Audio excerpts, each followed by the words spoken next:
제목 읽고 정리, 제가 이제 집중해서 들은 것도 있고 못 들은 것도 있고 그래가지고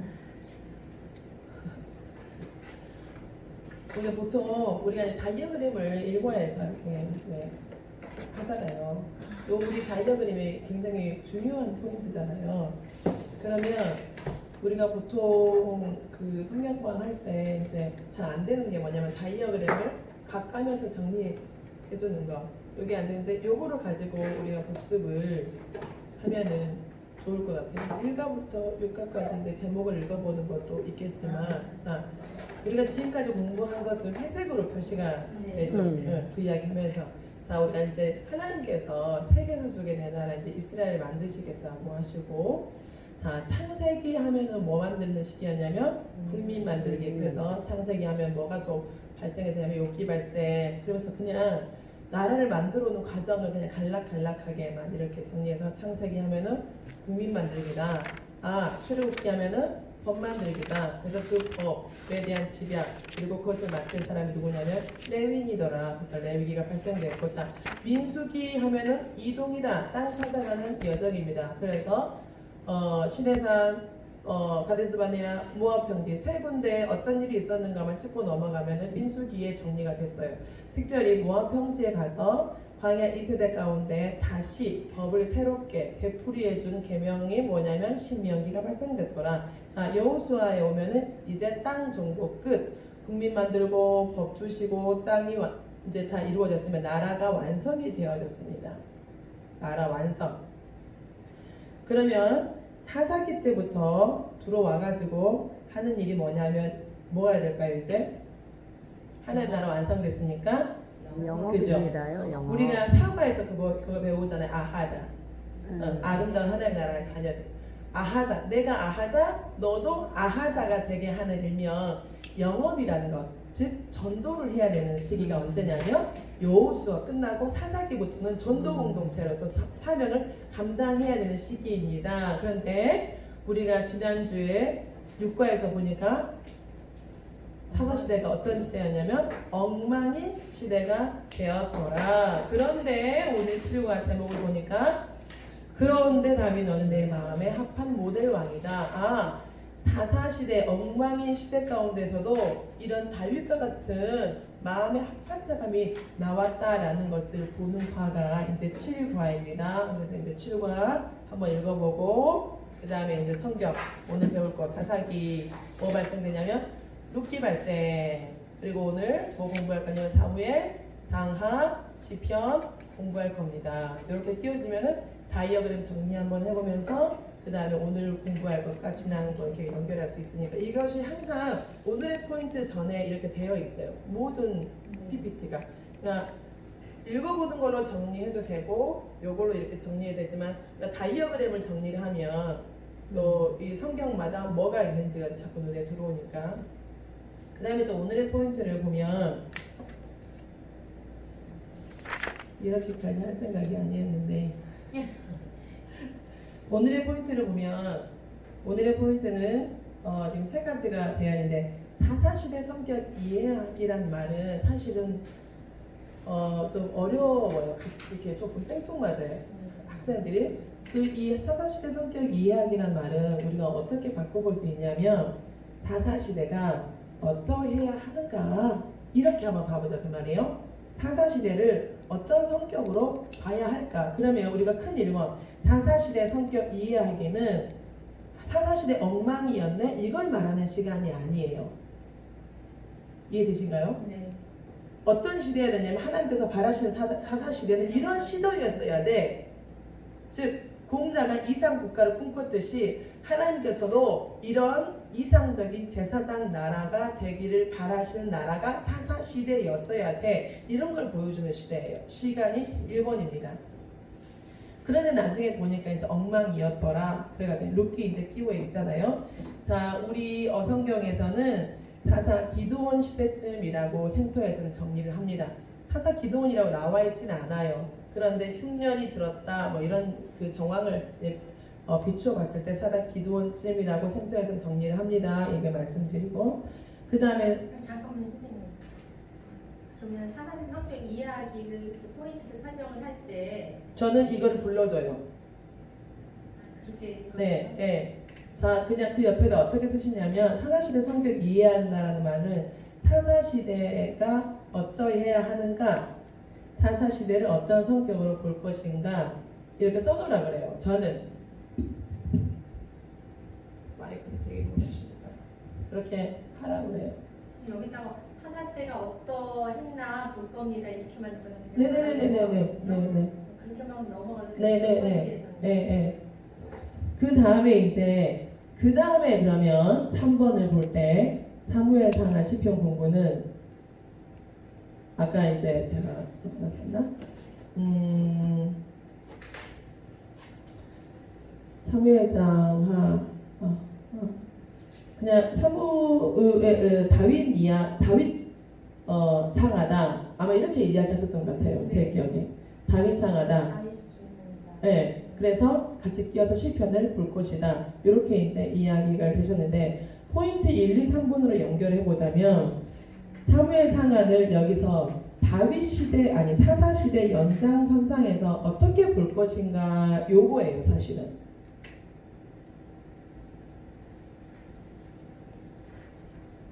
사사시대 분위기가 남아있는 시대에서 어느 시대로 넘어가는 네, 제가 나중에 저는 이제 제가 하는 걸 말하는 것이기 때문에 사모님이 하는 것이 맞다 틀리다 이런 걸 말하는 것이 아니고 왜냐하면 나중에 다윗이 이렇게 올라오는 배경을 자꾸 이야기해요. 우리 큰 사원 학생용 워크북에 보면은 큰 사원 같은 거 보잖아요. 다윗은 시편의 사람이다. 뭐 대리 통치자로서의 전형이다 이런 이야기 하잖아요. 그럴 때 보면 큰 사본의 타이틀이 뭐냐면 사사시대 배경 속에서 다윗의 영성을 볼 줄 아는 안목을 갖기거든요. 즉 사무엘 상하는 사사시대라고 처음부터 우리가 여호수아, 사사기, 룻기, 사무엘 상하를 묶어가는 이유가 뭐냐면 사사시대라는 배경을 부각을 밑에 깔아놔야 돼요. 그래야 다윗이 보이기 때문에. 그래서 사무엘 상하를 정리할 때 물론 내용을 정리하고 구획을 정리하는 것은 우리가 성경 읽고 가게 하는 데에 대해서 그 편리를 주는 것이긴 하지만 어떤 배경 속에서 다윗인가 그래서 우리가 원래 사무엘 상하를 왕정시대에 넣기도 하지만 우리 어성경에서 지금 사사시대로 같이 묶어서 보는 것을 거기에서 엘리도 사사였더라 사무엘도 사사였더라 사울도 사사처럼 등장하더라 이런 것을 같이 끼어가는 이유가 뭐냐면 사사시대적인 배경이에요. 사사시대 성격이에요. 성격. 어떤 성격? 율법이 없어. 자기 소견에 옳은 대로 하는 시대. 그런데 보니까 다윗은 말씀 하나님께 여쭈어 요것이 결론인 거죠. 사실 7과에서. 그래서 사무엘 상하를 이렇게 제가 사모님께서 말씀하신 것을 다 이렇게 기록해갖고 그렇게 할 수는 없었고 이제 그렇게 이제 저 포인트를 그렇게 정리를 합니다. 그 다음에 이제 카시테프 읽었어요. 이거는 다음에 이제 1번이 사사시대 성격 이해하기입니다. 사사시대 성격 이제 이해할 때 우리가 성경 목록을 정리를 해가지고 여호수아부터 사무엘 상하까지 정리해서 이제 해주잖아요. 사모님과 말씀 이렇게 해주신 거 요거 하고 난 다음에 지금 여기가 성경이 여호수아부터 사무엘 상하까지가 사사시대로 묶어서 볼 것입니다. 할 때 이제 뭐 그런 언급해 줄 수 있겠죠. 사무엘 상하 왕정시대로 보지만 사사시대로 보는 이유 중에 하나가 그러면서 성경 이제 예를 들어서 하는 것인데 여호수아 내용 볼 때 사모님께서 아까 15장 여호수아 15장 7절 17절인가 이렇게 온니엘 등장해서 악사 뭐 딸을 주겠다 이런 거 했을 때 내용은 온니엘이라는 사람이 자 사사기를 한번 봅시다 그래가지고 사사기에 가면 첫 사사로 등장하는 거잖아요. 근데 첫 사사 이야기가 어디로 나와 있어요? 여호수아에 나와 있다. 그게 사사기 내용이 겹쳐 있다는 것은 지금 사사 시대라는 이야기야. 그러니까 여호수아도 배경은 사사 시대다. 시대적인 배경, 어둡고 자기 소견에 옳은 대로 이 시대를 지금 자꾸 보여주는 거예요. 그래서 사사 시대를 이해하기가 쉽지 않아요. 그래야 그 사사시대가 이해돼야 다윗의 영성이 보이기 때문에 반짝반짝 빛이 나기 때문에 사사기는 뭐 정사다 그래서 첫 번째 사사 온니엘부터 16장 삼손이 마지막 사사다 이야기하고 난 다음에 룻기도 우리 룻기 1장 1절 그러면 사사들이 치리하던 때에 이렇게 나오잖아요. 그럼 룻기 때도 룻도 사사의 시대적인 상황 가운데 있었더라 그런 거잖아요. 원래는 뭐 이런 이야기 하시잖아요. 룻이 룻의 편이 엘리멜렉? 아니 원래 말론가 기로는 아니 룻이 아니고 나오미 뭐 이런 이야기 하잖아요. 그 나오미의 가정이 굉장히 유력한 가정이었었는데 모압으로 이주를 하잖아요. 뭐 때문에 흉년 때문에 사실은 그 땅에 고엘 제도라는 것이 있었어요. 그죠? 그 고엘 제도가 그 계대 결혼도 하나의 풍속이고 아브라함이 조카 롯을 구해오는 것도 사실은 고엘 제도의 하나였고 손님 대접하는 것도 고엘 제도의 하나였고 뭐 이런 것이 다 있는데 원래는 사회보장 제도로서 가진 사람들이 연약한 자들을 도와주는 그 고엘 제도를 사실은 했어야 되는데 그 사람들을 행하지 아니하고 모압 땅으로 이주했다 이런 표현을 하시는 분들도 계셔요. 그만큼 그 책임을 안 하고 이제 모압도로 갔어요. 이제 그러고 난 다음에 이제 그 이야기 사사들이 치리하다. 그러니까 그 작은 자들조차도 자기의 속에는 뭐냐면 아이고 다른 사람 힘든 거 돌아보기는 힘드네. 나 혼자 일단은 피해 있자. 이 정도의 시대상이었다는 것은 이제 이것도 그냥 제 이야기예요. 제 이제 그런 거예요. 그 다음에 이제 사무엘상하 할 때 우리 워크북 보면 사사와 같은 사람 사무엘 이야기 사울 다윗 왕이 되는 과정 그러면 사무엘상 4장 18절에 엘리 이야기가 나오잖아요. 엘리가 뭐 사사로 있을 때 몇 년 뭐 이런 거 나와요. 그럼 요거 이제 한번 봐주면 좋겠죠. 그 다음에 안 했죠. 아마 준비하시는데 거기를 왜 이렇게 간단하게 넘어가 버리지? 왜냐면 그게 굉장히 연결하게. 제가요 지금 시간이 제가 교회에서 하다 보면 꼬박 거의 2시간. 네, 원래 그래요. 네, 2시간. 네, 맞아요. 그래서 시간을 넘으면 안 된다는 그 생각에 지금 30분은 어디서 단축을 해야 되나. 그래서 한 절씩 다 무조건 힘내는 게 사실 것 같았던 거 맞아요. 그러신 것 같았어요. 준비를 하셨을 거예요. 사무엘상 4장이라든지 또 사무엘상 8장에 보면 이제 사무엘이 치리했던 때 사무엘이 이제 사사로 또 뭐 치리했다 뭐 이런 거 나오잖아요. 그 이야기하고 그 다음에 이제 사울도 사사처럼 등장하는 장면 우리 나중에 뭐 볼 것이니까 그 다음에 다윗이 왕이 되는 과정 그러면서 우리가 룻기 한번 볼까요? 하고 룻기 4장 18절 21절 우리 나중에 볼 거지만 다윗을 낳았더라. 즉 룻기는 어떤 배경이었냐면 사사시대가 배경이었습니다. 사사시대 배경인 그 족보를 통해서 누가 오냐면 다윗이 오더라. 그래서 이제 시대적인 정황이 그렇구나 라는 것을 그래서 5권의 책을 그런 시대로 묶어본다 이렇게 이제 이야기를 하면 되겠고 그 다음에 이제 감자탕 식당 할 때 우리 사모님도 아까 이대로 하시던데 저도 보면은 우리 강사형 워크북에 보면 경영해야 된다 나라 경영해야 된다 식당을 영업해야 되는 것처럼 나라 경영해야 된다 이런 거 아까 사모님 말씀하시더라고요. 식당을 잘 영업하려면 뭐가 좋아야 되냐면 레시피가 좋아야지 장사가 잘 돼요. 그럼 나라를 경영할 때는 뭐가 있으면 나라의 레시피가 있어요. 그 레시피가 무엇이면 말씀이죠. 그죠? 그것을 가지고 하나님께서 꿈꾸신 나라를 지금 이루어 가신다. 이것이 이스라엘 국사이다. 여기에서 표류하면 안 된다고 이런 이야기 여기 있는 그대로 하시고 넘어가면 되고 제가 생각할 때는 여기에서 시간 조금 늘어지신 것 같았어요. 양가로 1번에서 양가로 7번을 해석을 하실 때 그냥 그대로 쭉 넘어가시면 되는데 여기서 조금 창세기 12장 1절 3절이 왜 여기서 나올까 저는 조금 이해가 안 됐었거든요.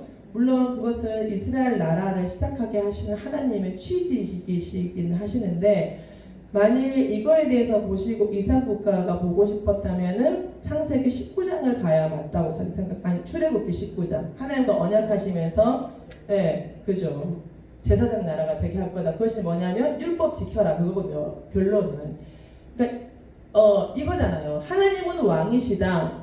백성을 성숙해가지고 하나님의 뜻을 거스르지 않고 세상과 섞이지 않고 도리어 그 뜻대로 정복하는 국가다. 이것이 두 가지의 큰 개명의 조건이잖아요. 그렇다고 한다면 이상 국가의 모델에 대해서는 출애굽기 19장으로 보고 싶으시다면 그거 하지 않았을까 생각이 들었고, 그 다음 그냥 여기서 그냥 이대로 쭉 지나가시면은 됐었을 것 같다. 그 다음에 이제 4번 가가지고 친인관계, 인인관계 이야기해가지고 정체성과 사명 이제 이야기하셨잖아요. 그리고 결국은 한 번 더 말씀을 하시면 하나님 사랑과 이웃 사랑까지 여기서 짚어주시면 그 다음에 방가로 3번 넘어가가지고 아까 사모님께서 말씀하실 때 십계명에서 하나님 사랑, 이웃 사랑이다 이렇게 말씀을 하시더라고요.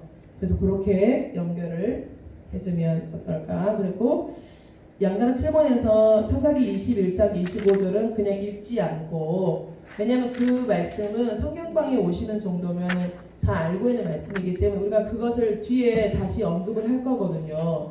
근데 뒤에서 언급을 할 때 우리 워크북에서 사사기 요절, 사사기 21장 25절 해석하기는 인간이 잘못했더라 이거를 사실 해석하는 것은 아니고 뭐를 해석하는 거냐면 하나님께서 그렇죠. 바라시는 사회상 이상국가 제사장 나라 사사시대 성격 어떠해야 돼? 이런 성격이어야 돼. 이걸 강조하는 것이기 때문에 요것은 앞에서 그런데 엉망이야 왕을 기다려 이렇게 전제할 필요가 없지 않을까. 이제 그래서 요대로만 설명을 하시면 되실 것 같습니다. 그 다음에 방가로 3번을 가면 이상국가에 대하여 이렇게 나오잖아요. 그럼 이상국가에 대하여서 나올 때 그 옆에 화살표가 엄청 중요한 이야기예요. 우리 책에 이상국가에 대하여서 화살표로 뭐라고 나와 있냐면 성숙한 사회예요. 사회. 왜냐하면 이게 하나님의 모양이니까. 하나님 스타일은 단도가가 아니에요. 하나님 스타일은 공동체라 그 말이에요. 이게 우리가 이거부터 계속 끌고 오는 우리의 모양, 우리의 형상이 계속 같이 가는 거잖아요. 둘 이상 모인 데는 정치가 이루어져야 하는데 하나님 스타일은 뭐래요? 사랑인 거잖아요. 그래서 인인관계도 사랑인 거잖아요. 그 다음 그렇게 설명 아까 그렇게 해 가시고 요순시대에 저는 그 시대상에 대해서 조금 줄여도 괜찮을 것 같다는 생각이 들었어요. 그리고 요 나라에 대해서 요순시대에 대해서는 아직 좀 의견이 분분하잖아요. 그 나라가 실제 했냐? 그냥 진짜로 그냥 바라고 있는 시대상이냐? 그렇게 했을 때 몇 대 왕, 저는 모르는데 뭐 몇 대 왕이야 몇 번째 왕이고 그런 말은 굳이 안 해도 될 것 같아. 그렇지만 여기 우리 지금 여기 워크북에 있는 정도의 수준을 말한다면 요순시대의 왕상 설명하기 위해서 이 요순시대의 왕은 어떤 왕이었냐면 공자가 가만히 들여다보니까 왕도 정치를 했던 사람이더라. 덕치의 모델이 요순시대의 왕상이었더라. 그 사람을 군자라고 부르는데 여러분들 그런 말 들어보셨죠? 성인 군자. 이런 사람들을 뭐라고 말하죠? 법 없이도 살 사람 이렇게 말하잖아요. 아 보니까 공자가 말하는 이상 국가는 성인 군자처럼 법 없이도 살 사람이 다스리는 그 나라가 이상 국가였구나 이렇게 생각했다 그 말이에요. 즉 한 왕이 잘 다스리기만 하면 그 나라는 태평성대하는구나 이렇게 생각했어요. 그래서 뭐 복고주의 유로 돌아가자 유교 발생 그렇게 말씀하시면 되고. 자 그러면 이상국가 이야기 하잖아요. 이상국가에 대해서 너무 마음에 안 들어가지고 성경을 싫어하시는 목사님들 계세요. 왜 갑자기 하나님 나라 말인데 이상국가야? 이렇게 말하시는 분들 계시거든요. 근데 저는 한편으로 이렇게 생각해 봤어요. 왜 그러면 우리가 뭐 도교, 뭐 힌두교 이런 거를 배워요? 그 모든 사상과 철학과 그 개념들이 어디 안에서 다 해석이 되어지니까 말씀 안에서 성경 안에서 다 해석이 되어지니까 성경의 세상을 볼 수 있기 때문에 이상국가 이론을 꿈꾸는 세상의 사람들의 원리 이미 성경에서 미리 말했다 그 말이에요. 그래서 공자가 제시한 이 정치 원리가 2500년 전에 이렇게 일명 발생이 되어졌대요. 그런데 하나님께서 말씀하시는 일명 이상 국가적인 이론은 3250년 전에 나타난 거예요. 이미 성경은 기록해놓고 제시해 놓으셨다 그 말이에요. 먼저 성경은 모든 시대상과 왕상과 국가적인 개념들에 대해서 미리 말씀해 놓고 계신 책이 성경이다라고. 그러면 이상국가 이론 굳이 우리가 배운다는 것이 아니고 다 알고 있어. 다 성경 아래에 있어. 우리가 이렇게 해석할 수 있지 않겠냐 그 말이에요. 자, 그러면 군자.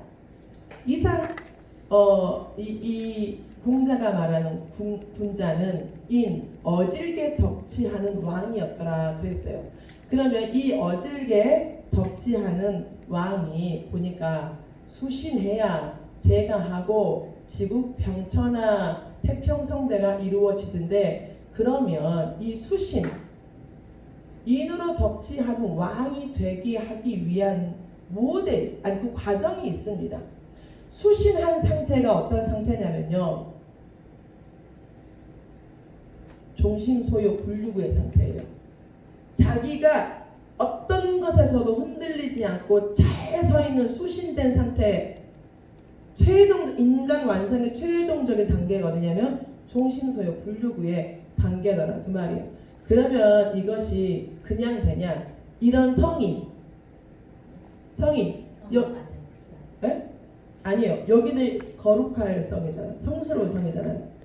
그러니까 예수님이나 뭐 일명 부처나 이런 사람한테 이런 성인, 인간 어떤 그렇게 범접할 수 없는 그런 성인의 단계까지 이른 종심소욕 분류구의 단계, 이것은 그냥 되어지는 것이 아니고 어떤 과정이 필요해요? 이루어가는 과정이 있더라 그 말이에요. 저도 이 한자를 왜 두 개를 써놨는지 해석한 지는 사실 얼마 안 됐어요. 그러면 이 이루어가는 과정을 보니까 어떤 과정이냐면 15살에 지약을 합니다. 학문의 뜻을 두고 그 학문에 입지를 세워요. 40 정도 되면은 어떤 일이 있어도 그것에 대해서 부록합니다. 미혹되지 않아요. 50쯤 되면은 내가 하는 일이 하늘의 뜻이야. 누가 뭐라고 말해도 귀가 순해요. 이제 그 마음이 어떤 것에서에도 불유구합니다. 거슬지 않은 수준이 수신한 상태입니다. 수신. 그런 자, 군자, 성인 군자가 다스리는 그런 나라가 이상국가 아닐까라고 생각했어요. 자, 그렇다면 성경에서는 이것을 말해놓지 않았을까요? 동양의 정치 철학을 말했던 최고의 정치 철학이라고 말하는 이상국가의 이론을 말한 공자보다 하나님은 이것을 말씀하지 않으셨을까요? 말씀해 놓으셔야 된다는 겁니다. 그 말씀이 어디냐? 사사기 21장 25절이어야 돼요. 그래서 읽어보는 거죠. 이 5절 어떻게? 사사기를 기록한 관점과 비교해 봅시다. 사사시대의 사사기를 기록한 이 사사기 사가는 엉망이었네 이렇게 기록했지만, 하나님께서 바라시는 사사시대 어떤 시대였어야 돼요? 제사장 나라여야 된다 그 말이에요. 이상 국가여야 된다 그 말이에요. 모델이 되어야 된다 그 말이에요.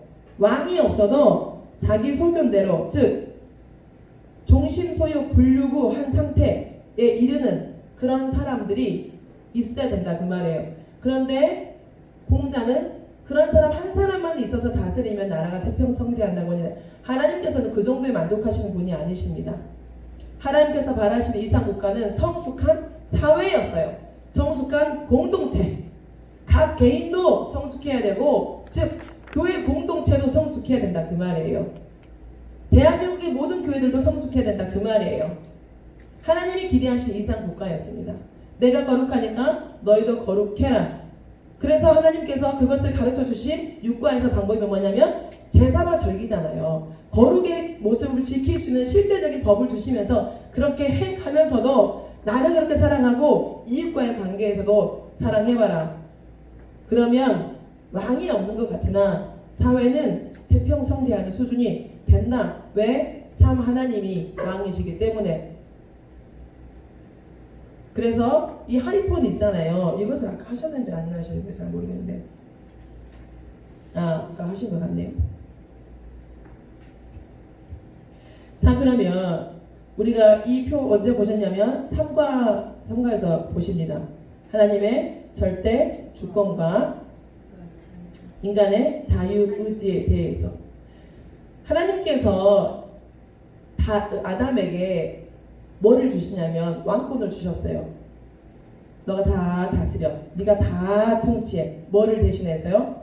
하늘을 대신해서. 즉 어떤 말이냐면 인간이 완성되어 가는 단계, 인간이 목표해서 바라보고 달려가야 될 방향이 어디냐면 하늘을 대신하는, 하늘을 대신해서 다스릴 수 있을 정도의 수준의 요구를 하나님께서 하신다 그 말이에요. 즉 우리의 형상과 우리의 모양대로 한번 살아내봐.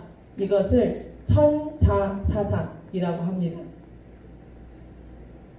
영어가 사실 천자사상 말이 학문이 쉬워서 그렇지 어렵죠.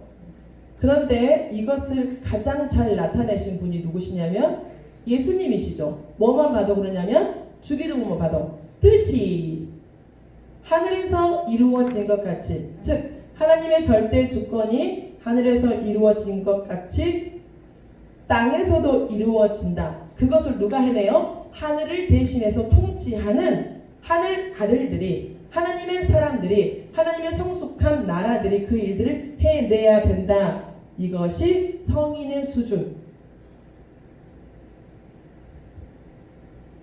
그러면서 아까 말씀하신 대로 공자는 이러한 특별 계시가 없었는데도 그걸 깨달았는데 우리 특별 계시가 있지 않냐?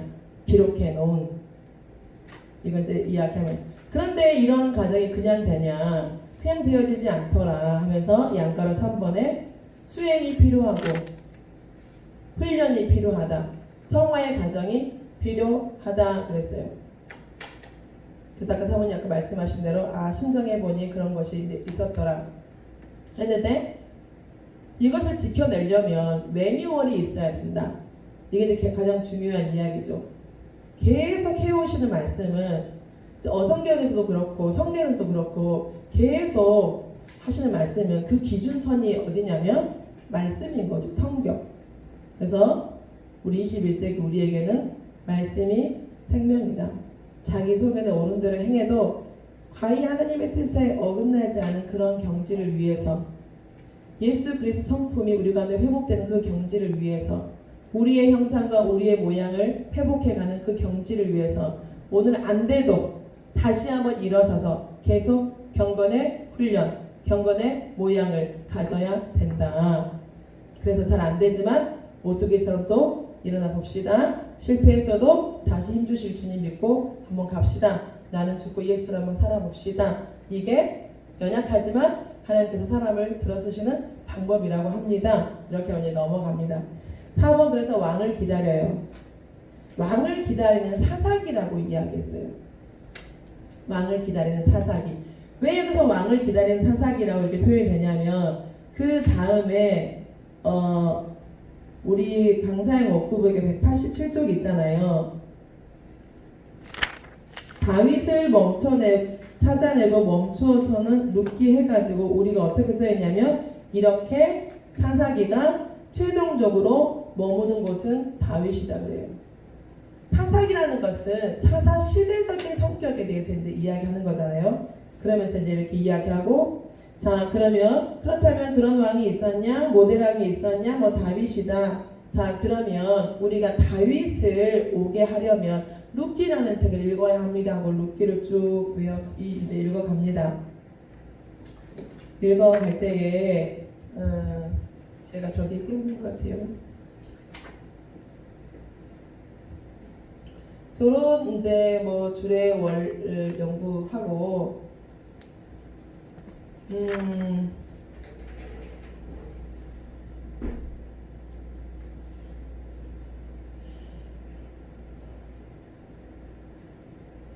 저는 개인적으로 여기가 조금 약간 사모님이 약간 왔다 갔다 하신다라는 느낌이었었어요. 네, 별로 어렵지 이제 않은 데인데 그 뒤에 나와 있는 본문 룻기 4장 18절 22절 있잖아요. 그러니까 보아스 등장하는 것을 읽게 하시기 위해서 아마 그 뒤에 가서 읽게 하고 이제 그랬던 것 같아가지고 그냥 저는 이거는 아주 간단하게 이어가면 될 것 같아요. 중요한 것은 뭐냐면 족보용법 가지고 다윗 찾아내는 것이 이제 중요하기 때문에 그러면 딱 거기 안에서만 우리가 해석하면 좋을 것 같아요. 제목이 주는 그 정도. 방달이 이번에 결혼 증인 원로들의 주례사를 연구하기. 어떻게 주례했는가? 딱 여기서 그것만. 그 다음 방달에서 한 번은 주례사처럼 되었냐? 그것만. 그러면 여기에서 뭐 베레스가 오고 뭐 보아스가 오고 이거 말고 그냥 딱 여기에서 우리 워크북에서 주는 그 정도로만 이야기를 이제 하면은 좋겠다라는 제 개인적인 생각입니다. 그렇게 하고 뭐 주례사처럼 되었나 이제 이렇게 보고 난 다음에 족보 용법에 맞춰서 이제 베레스하고 다윗하고 이렇게 이제 보셨잖아요. 그러고 난 다음에 4장 22절 이제는 다윗을 낳았다. 자, 룻기 다음에 이어진 성경 목록이 무엇이냐면 사무엘상하죠. 그러면 이제 사무엘상하는 제가 오늘의 포인트에서 잠깐 말씀드렸지만 다윗상하라고 말해도 지나치지 않을 만큼 다윗 중심의 이야기다. 이제 룻기 끝나면 누구 이야기한다라는 겁니까? 네, 그렇게 연결을 사무엘상하를 족보용법에 연결해가지고 그렇게 연결을 하고 그 다음에 이제 방가로 4번에도 예수님의 족보로 이어지는 다윗 족보할 때 제가 못 들었는지 1장 1절에 아브라함의 자손 다윗의 자손 이거 첫 번째 흘러온 이야기의 주인공이 아브라함과 다윗이다 이 이야기를 제가 못 그랬어요? 안 했어요? 저도 그런 건 기록이 안 돼. 그렇군요. 구약의 대표적인 사람이라 그래요? 그럼 구약의 대표적인 사람이고 그럼 이 이야기는 누구를 향해서 흘러가는 거냐면 즉 구약은 누구를 향해서 흘러가는 것이냐면 결국은 예수 그리스도로 흘러간다. 여기 위에 있는 부분 제가 이제 못 들었나 봐요. 그것에 대해서 이야기가 강조돼야 나중에 다윗은 언약의 사람 할 때 또 나오잖아요. 마태복음 1장이 제가 이렇게 하고 있는 게 맞는지 모르겠네. 잘하고 있는 거지. 네, 이렇게 이제 그렇게 저는 그렇게 합니다. 네, 그렇게 하고 아까 방가로 5번 말했듯이 다윗을 찾아내고 멈춰서는 룻기가 멈추는 것이 아니고 사사기가 최종적으로 멈추는 거예요. 왜냐하면 그 시대에 딱 찾아낸 왕상이 어떤 왕상입니까? 다윗이라는 왕상이니까 사사시대에 지금 다윗의 왕상을 띄우는 것이기 때문에 3번 이제 사무엘상하 시편 공부는 즉 사사시대는 결론 지는 성경이 뭘까요? 사무엘상한 거죠. 길르앗 야베스 전쟁은 이제 제가 계속 이렇게 이제 말을 해왔을 때, 자 지금은 어떤 시대적인 배경을 갖고 있다고 여러분 학생들은 어떤 시대라고 말할까요? 네, 지금 사사시대입니다. 배경은 사사시대적인 분위기예요. 그러면 사사시대의 마지막 그 사사가 누구였죠? 그러면 삼손입니다. 여기 언급을 시켜요. 그런 다음에 이제 사모님 말씀하셨던 거 야사 이거 우리 야사는 우리가 저기 육가에서 배우는 거니까 보니까 네가 신상사건 레위 습사건 야사가로 사사기는 끝나버렸는데 아직 왕정시대는 오지 않은데 지금 사사시대라고 말했어요. 그러면 마지막 사사인 삼손 이후에 또 사사처럼 등장하는 사람이 있을까? 이걸 한번 봐봅시다. 근데 원래는 그 다음에 정사처럼 연결되어지는 지금 사사시대 그 삼손 이후에 나오는 사사의 등장은 길르앗 야베스 전투로 바로 연결되는 것이 아니고 뭘로 연결돼요? 블레셋과의 전투로 연결됐죠. 사무엘상에.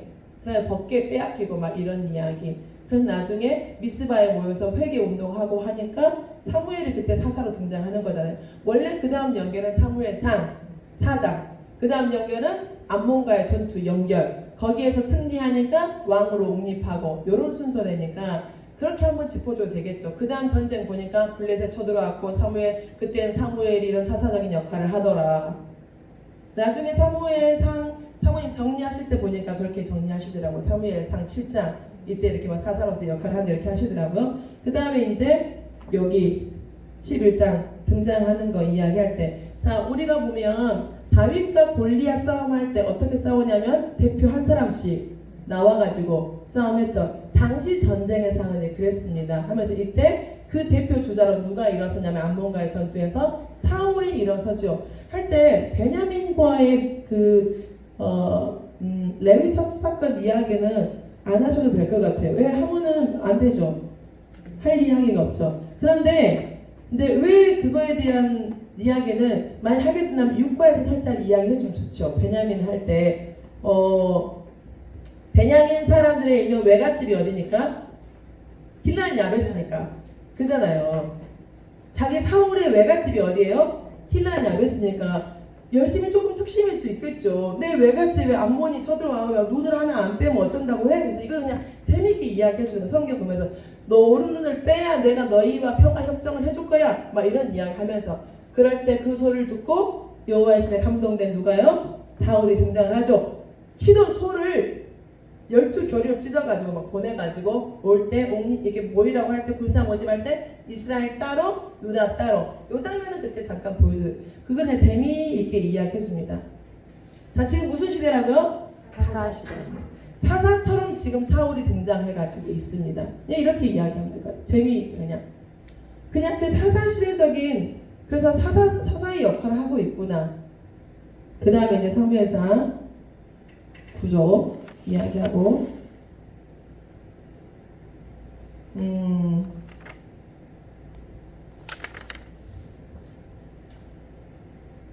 성경을 이렇게 읽어가지고 스토리를 쭉 깨워주는 것이 사실은 굉장히 어렵죠.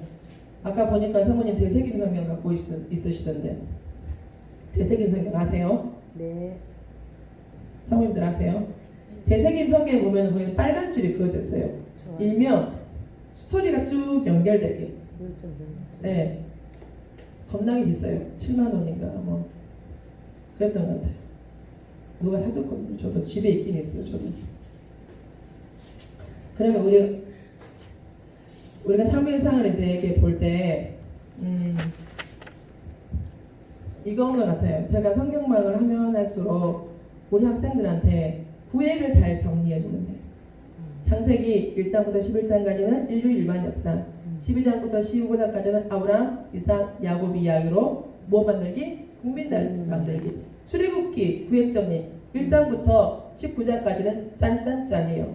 왔다가 갔다가 왔다가. 그러면 1장부터 19장까지 끝.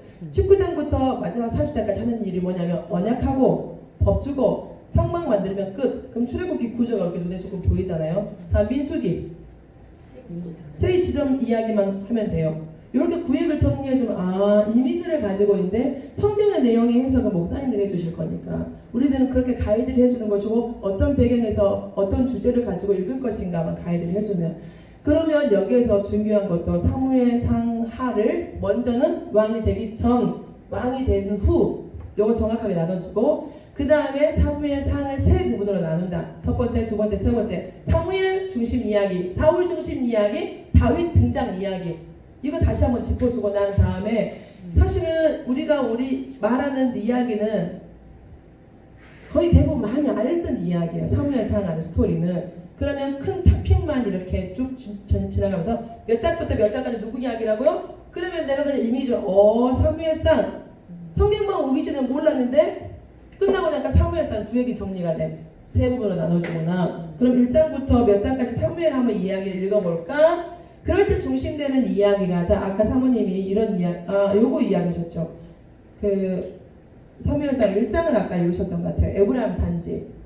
그리고 사무엘상을 사사시대 성격으로 본다고 할 때 에브라임 산지를 이제 봤던 것 같아요. 그때 이제 그 나라의 처음 여호수아가 속했던 거기가 에브라임이니까 아마 이거 보셨던 것 같은데 요거에서 한나 등장하고 사무엘 출생하고 이런 너무 잘하는 이야기니까 자 우리가 이제 한번 볼 거는 이거예요. 사무엘은 어떤 사람이었는가? 2장 11절에 보면 사무엘이라는 사람은 그 아이는 제사장 엘리 앞에서 누구를 섬기냐면 여호와를 섬겨요. 그의 아이가. 그런데 엘리의 아들은 어때요? 여호와를 알지 못해요. 17절 보세요. 엘리의 제자 그 아들들은 죄가 여호와 앞에 커요. 그들이 여호와의 제사를 멸시해요. 그런데요 사무엘은 어때요? 어렸을 때부터 여호와 앞에 섬겨요. 그래서 사무엘을 이렇게 등장시켜주는 거, 등장시켜줘 봅니다. 26절에 보니까 사무엘은 점점 자라서 여호와 사람들에게 은총을 받아요. 그래서 3장에 가니까 하나님께서 사무엘을 부르시죠. 이때가 어떤 시대냐면 엘리 제사장의 이상이 희귀한 시대. 엘리가 하나님의 음성을 엘리란다. 사무엘이 하나님의 음성을 듣습니다. 19절, 3장 19절. 여호와께서 그와 함께 계시니 그의 말이 하나도 땅에 떨어지지 않아요. 아멘. 그런데 4장에 가니까 어떤 사건이 벌어지냐면 사사시대 그냥 좀 조용했던 것 같은데 다시 다른 나라에서 블레셋이 이스라엘을 괴롭힙니다. 이때 이스라엘 땅의 세상 나라의 대표는 누구냐? 블레셋이에요. 이걸 왜 짚어줄까요? 여기서